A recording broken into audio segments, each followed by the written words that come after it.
Oh, and just like that, we are here. Just like that, we are here. I'm trying to channel my inner lunatic at least for a second. Try not to scream right as you people click on here, but great to be with you for the first of what we expect to be many. Ask me anything you goddamn well pleases here on the Anik Bros YouTube channel.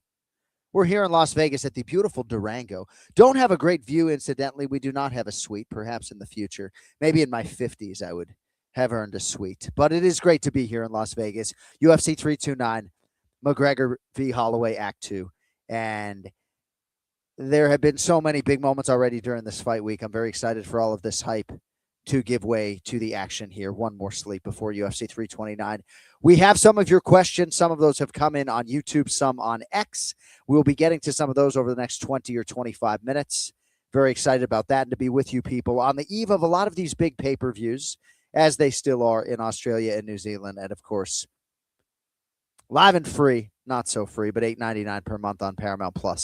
So what do you have to say about Conor McGregor versus Max Holloway? We've seen the betting line tighten considerably. And while that is but one lens through which to look at this main event, which is a non-title fight, of course, I do think it is telling. And if you just take fight week as an indicator, I could certainly talk about all of the positivity I have for Holloway and how he looks, all the thickness in the neck and everything else, how I expect Holloway to perform at 70. But I think there are more potential storylines, intangibles, narratives on the Conor McGregor side. And in terms of his overall verbal ability and orating skills as it relates to his overall demeanor and psyche and success on fight night, I think he's almost near a prime Conor McGregor, 9 out of 10 in terms of being locked in verbally.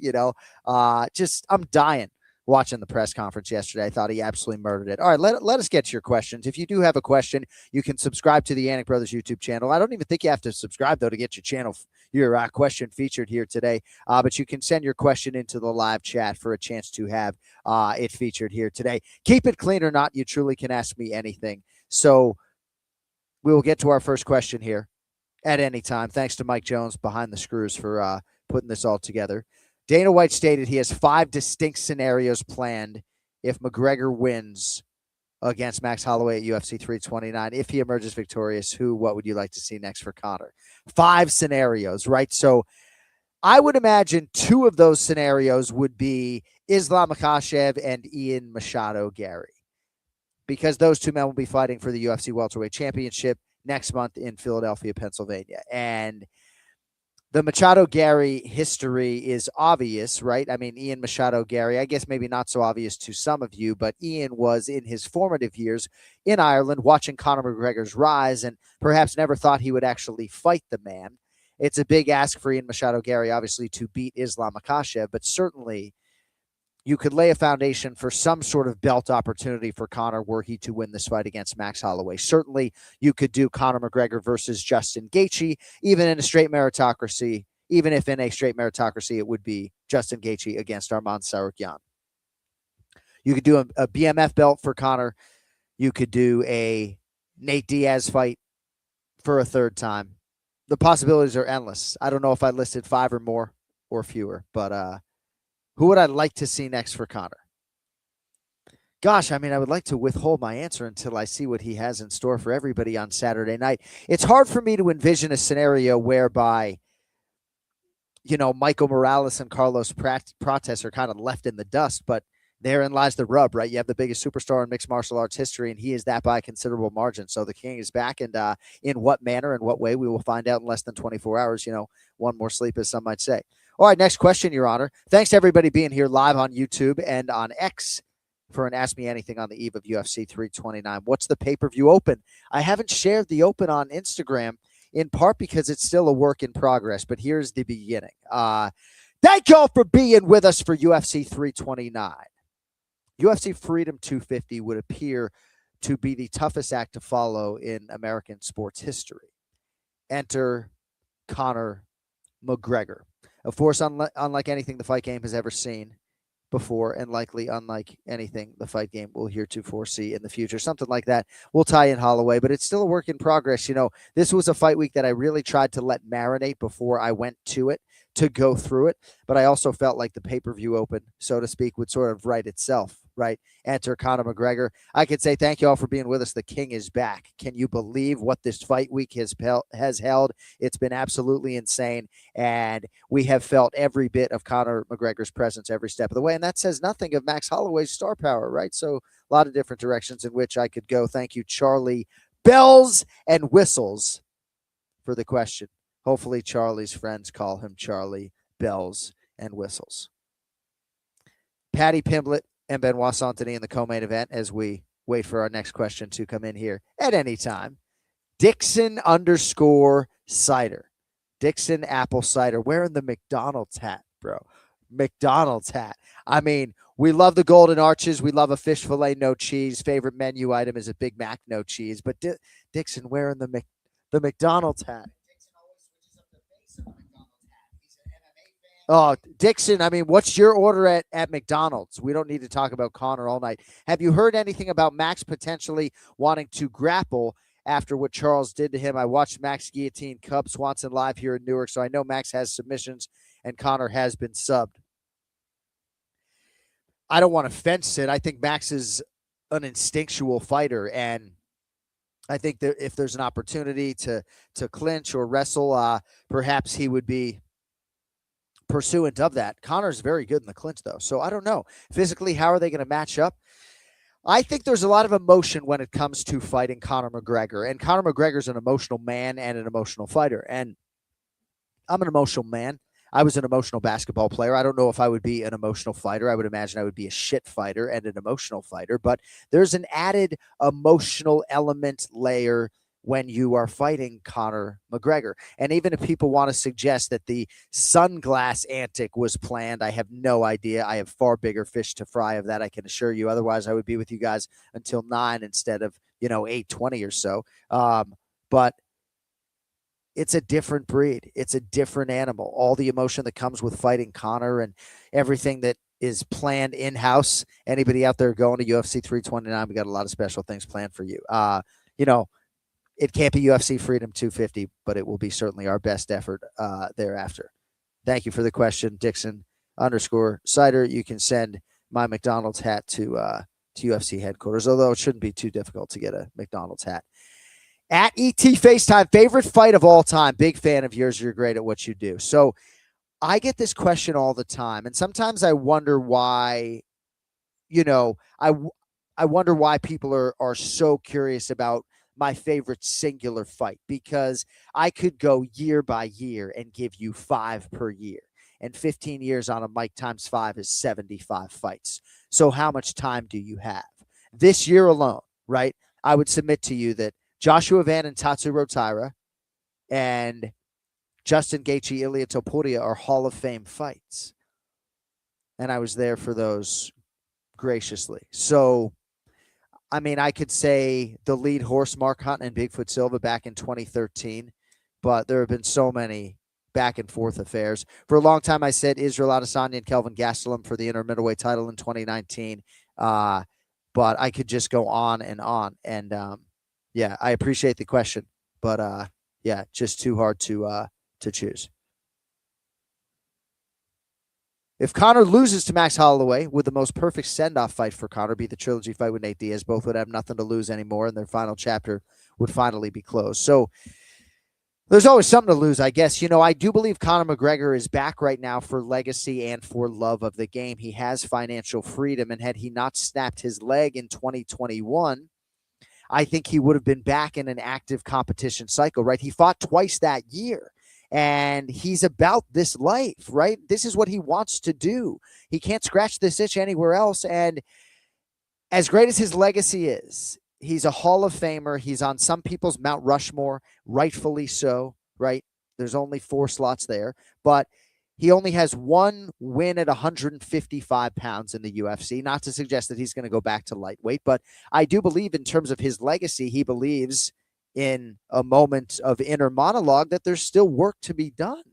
And he thinks he can beat fighters that maybe are closer to their prime than, say, Nate Diaz, with all due respect. So, he's not fighting Michael Chandler this weekend. And, with all due respect to Michael, I do believe Conor McGregor would have been the betting favorite against Michael Chandler. And he's, plus 200 or so against Max Holloway. So Conor McGregor, if he really wanted to on paper, could have asked for and taken an easier fight than Max Holloway at 170 pounds. So, yeah, I do believe, though, that, yes, that fight would make a lot of sense, almost win or lose for Conor, but I can understand why some would suggest if Conor wins, then he would think that his goals would be more lofty and, aligned with a belt.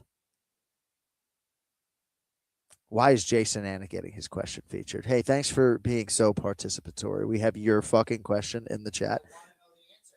How much? Oh, all right. Now I understand. Sorry. Well, now I understand. It is a good question, but if it was a fight question, I was going to pull your fucking hooded sweatshirt over your head and punch you in the face. Jesus, man.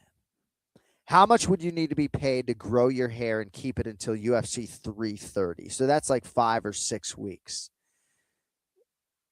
No, I mean, I would have to dye it blonde like Charles do Bronx Oliveira. That's the only way I would actually grow the romaine, the green leaf, the white leaf out. I would dye it blonde for sure. But no, I mean, I don't know. $10,000, I guess I would do it in cash in a briefcase. I don't want to be taxed. I live in Connecticut. Yeah.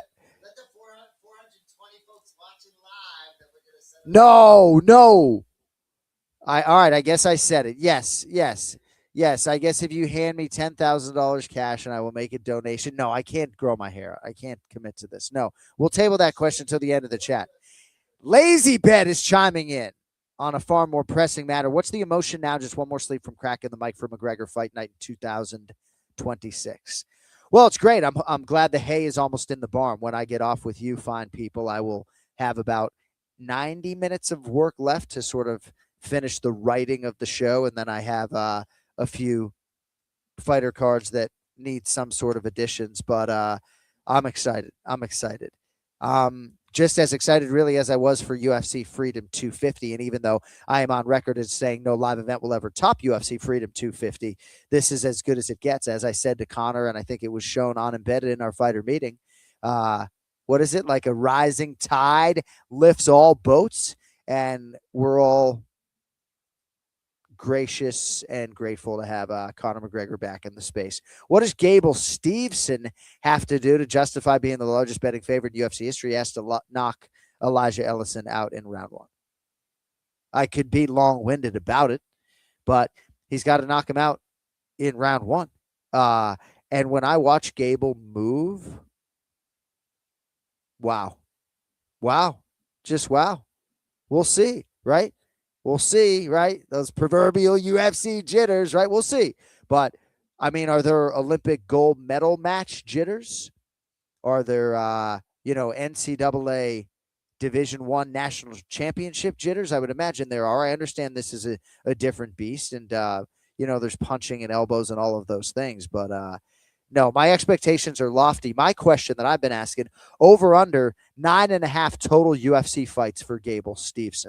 Because if he gets to 10 UFC appearances, right, and is about this life and committed to this life, and he gets to that level of UFC experience, I think he will have been an undisputed UFC heavyweight champion and probably defended that title and be talked about in classes like DC and Stipe and Cain Velasquez and everybody else. Thanks for the question. Kirker. What's up, Kirker? This guy put an H in my name, John. What do you need the H for? John, what are some of your dream fights that are possible with our current roster? A lot of things involving the Wolf, Khamzat Chimaev. I would like to see him rematch Sean Strickland, even though Nassourdini Mavov certainly is next. I still would like to see somehow, some way, Arman Tsarukyan and Islam Makhachev. I do believe Ilia Topuria maybe is a little bit undersized in some respects at 55, but the Islam Makhachev Ilia Topuria fight, perhaps maybe some suggest the ship has sailed. I wish we could see John Jones back, but I don't think we're going to see that. There's so many dream matchups, I think, division by division. Even when I look at Lonnie Kavanaugh and Brandon Royval this weekend, and I think about, Lonnie Kavanaugh and Joshua Van. Joshua Van has already taken part in 2 fights that could be in the UFC Hall of Fame. Am I wrong? And as we evolve with these AMAs, maybe I'll be able to see the chat where people be like, no, dude, you're not wrong. Like, he's been in fucking 2. He's been in 2 Hall of Fame fights. Or somebody be like, yeah, dude, no, his fight against Royval wasn't Hall of Fame worthy. And I'd be like, okay. All right. Rico Suave. What are a couple prelim fights that you're pumped to announce tomorrow? Hashtag all of them. Oh, Robert Whittaker. Bob Whittaker. Knuckles, Bob. Robert Whittaker's light heavyweight debut against Nikita the Miner Krylov. That is your featured prelim. Gable's a prelim as well. I'm excited to see Luke Riley. My daughter's last name is Riley. No, I like these Liverpudlians, man. Luke Riley taking on Kai Kamaka III. That's a featherweight prelim I'm looking forward to. I think Kai Kamaka III's got a point to prove, and he's tried, he's tested, he's UFC hard, and he's got a lot of experience regionally and otherwise. Tracy Cortez, lovely as a human being, and she really went out of her comfort zone, went to Mexico City, and she's lighter, she's stronger, she's faster, and we'll see what she has for the Joker, Wong Tong. I think that has the chance to be bloody and absolutely electric. You won't hear me use the word fireworks, incidentally, around the 4th of July. Right? I mean, fucking, maybe some sparklers or something, you know? But my goodness, man, you know? Yeah, it's going to be fireworks. Yeah, it's going to be fireworks on the 4th. Get your popcorn ready. Get your popcorn ready because it's going to be fireworks on the 4th of July. Get the fuck out of here. Any other prelims? By the way, Cesar Almeida had abs today. Anybody see that? Against Damian Pinas. All right, so Damian Pinas, right? Damian Pinas. He's really, really good, right? His last name is very close to penis, but it's Damian Pinas, right? And I've played the penis game with my children. I don't know if any of you guys know the penis game, but basically, you know, you start saying the word penis quietly. What?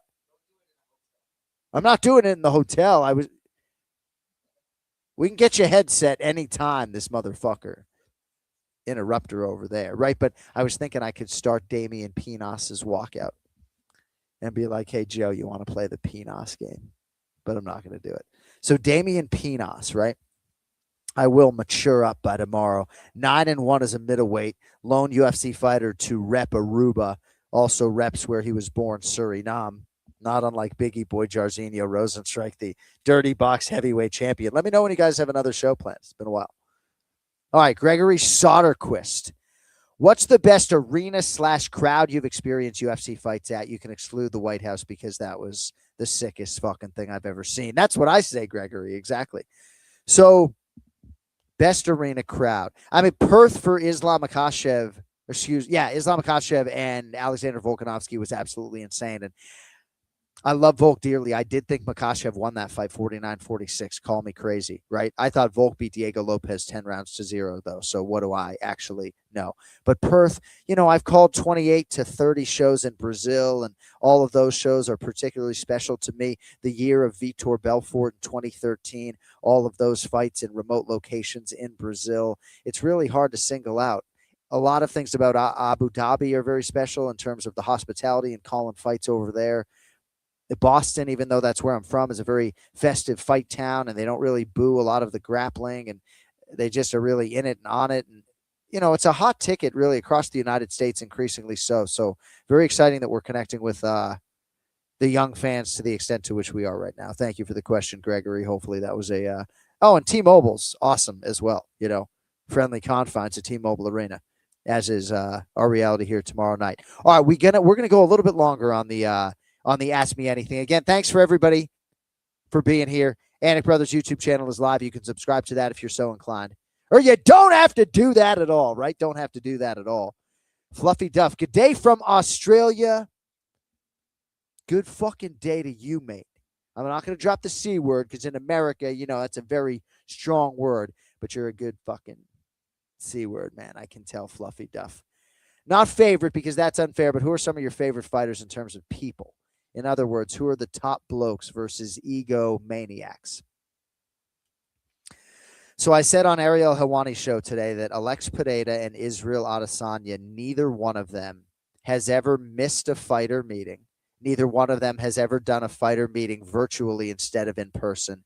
And neither one of them has ever been even a minute late to a fighter meeting. So I think that says a lot about their character as individuals. But in terms of nice guys on this roster, I could go on and on, right? Like Ray Longo is the nice guy on our podcast. At times, he's a world-class dickhead. Ken Flo, God love him, is certainly, the nicest guy on the show, but Ray's always saying, oh, this guy's a nice guy, and that guy's a nice guy, and this guy's a nice guy, and I love this guy, and that guy's a nice guy. And Ray just keeps saying, this guy's a fucking nice guy, and everybody's a nice guy. They're all amazing. I mean, Robert Whitaker, who I just saw, I just love his comedic timing and sense. And I'm actually not just trying to say guys from the land down under. There are a lot of American fighters that are sweethearts as well. I mean, I could just look at this card. Mario Bautista, one of my absolute favorites. King Green, special relationship with him. On and on it goes. It is the greatest blessing to do this job and work with these athletes, honestly, that they're all class acts. All right, I'll wrap soon. All right. We'll take one more question, maybe two. Is there any way or anyone we can talk to, please make available pre-show or during the broadcast who the referee assignments are? As a bettor, I believe the ref matters for each fight. It's a good question. Good potting shot for our first Ask Me Anything here. So when I get to the broadcast booth, I see the referee assignments. I get them in advance, So, I suppose if you want to wire me. No, I'm just kidding. Yeah, no, I'd imagine you can find those answers if you really dig. I mean, I'm not going to be the source through which you get them, not going to be the conduit through which you get those referee assignments. But I can tell you a lot of the referees don't know what those assignments are until late in the game. And I think that is by design for them. But I appreciate the betting angle. All right, Anik Brothers YouTube channel, lot of good things coming up, especially this fall. I believe an NFL podcast will return, among other things. But we're very excited for all that this channel will hold. But I think chief among the content is going to be watch parties, a lot of live stuff like this, a lot of behind-the-scenes stuff like this, a lot of, access to me and my week and things that I'm doing leading up to these pay-per-views and monumental numbered events such as UFC 329, McGregor v. Holloway 2. I'd like to thank Jason Anik for absolutely fucking nothing. No, you can appreciate y'all being with us. You can follow, you can subscribe if you want.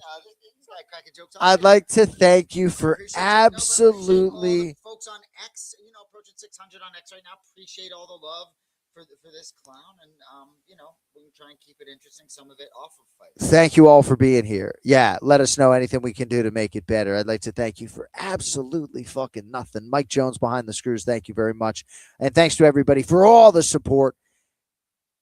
We'll be back with you certainly to recap UFC 329 on the Anik and Florian podcast over on that channel on Monday. But we got big things coming up. We got a big day tomorrow. So I'll be coming at you live on Instagram at times. And I hope you have a great day and a better evening. One more sleep until UFC 329. Thanks for being with us. Until next time, yo fucking later.